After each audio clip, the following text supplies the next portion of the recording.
all the witnesses happy. Senator Kaine.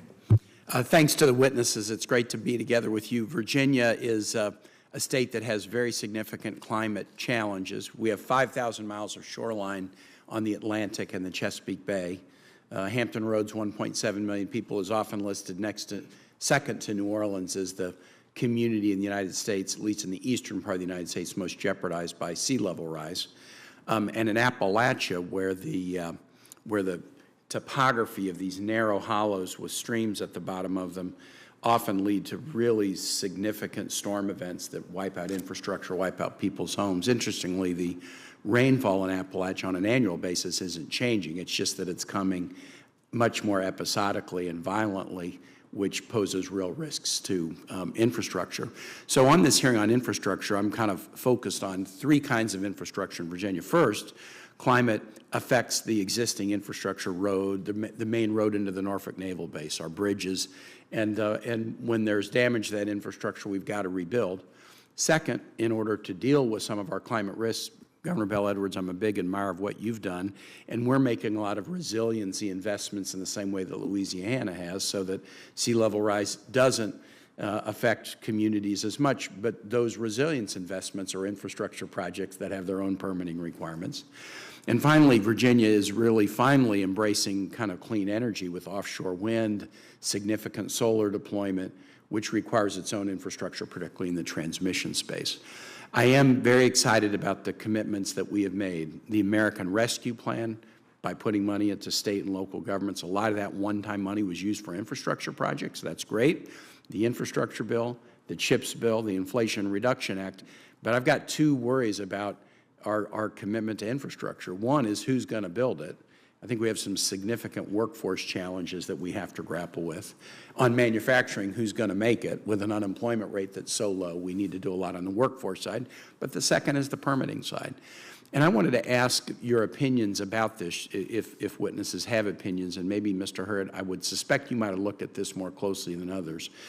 When we were talking about the Inflation Reduction Act last summer, there was a proposed 90-page permitting reform bill, and 85 pages of it was permitting reform, and then 5 pages of it was saying, but Mountain Valley Pipeline doesn't have to apply, doesn't have to go through any of this reform. I opposed the 5 pages at the end because I thought if we're going to fix our permitting process, then let everybody meet the standards. The will of my colleagues was to the contrary, so that MVP got a green light. That's water under the bridge. But I'm curious, did you analyze, just kind of from a starting standpoint, that 85-page permitting reform proposal? Some elements of it were included in the debt ceiling deal, but I think sort of modest elements were included. Just from a starting standpoint, I've been a little surprised, not on the committees, that effort hasn't come back before us, because like you, I think many Democrats want to do permitting reform. There is an ENR hearing going on right now on permitting reform issues. But did you look at that 85-page permitting reform proposal, and how would you grade it? What was good, what was bad, what wasn't in there that should be there?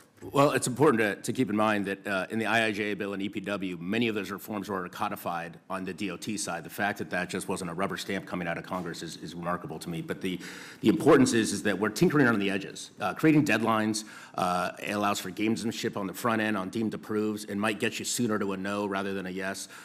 Creating page limits, a 400-page or a 500-page EIS is not the reason why projects are getting delayed 2 to 4 to 5 to 6 years. Those are helpful process changes. We need those.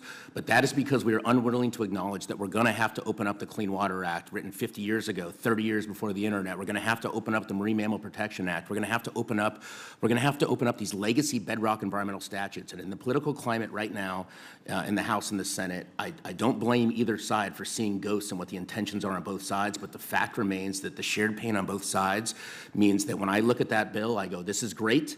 This is going to solve a good amount of interagency coordination issues. I hope it doesn't absolve the urgency and the imperative of us going deeper and actually fixing the problem. So I wanted it, but I also wanted it next year and the year after that and the year after that, because The reality here is even the fights about making a project take 2 years and that being objected to is interesting to me, considering that we now have AI and natural language processing and technology issues that can help us arrive at the objective standard for qualified project managers to make subjective decisions on projects, which is why even in the coastal Virginia offshore wind projects, the 6-month delay that just occurred 2 months ago is frustrating to me, just because National Marine Fisheries Service, Fish and Wildlife, and the Corps can't get on the same page. That has nothing to do with the environmental laws, the interagency coordination.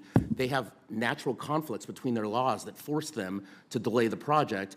It has nothing to do with environmental protection or justice or any of that. It's pure conflict. So I take your assessment of the 85-page bill as helpful but not sufficient. Thank you, Mr. I get paid by the word. I apologize. Senator Johnson. Thank you, Mr. Chairman.